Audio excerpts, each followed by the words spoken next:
দেখো বন্ধুরা, কি কি সবজি আছে আমার দোকানে। ঝালা, মিষ্টি কুমড়া, পুঁই শাক, বিলাহি, পুদিনা, ভেন্ডি, হাতলা, পটল, ক্ষীরা, ধনিয়া, লেসরা, ঝিকা, ভোল, বেগুনা, স্কোয়াশ, আর একটা কুমড়া আছে। দেখো বন্ধুরা, এই হচ্ছে আমার দোকান।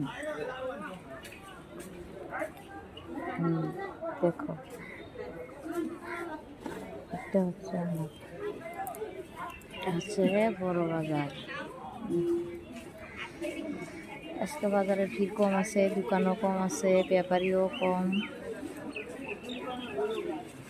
শুক্রবারে আর মঙ্গলবারে অনেক ভিড় হয়।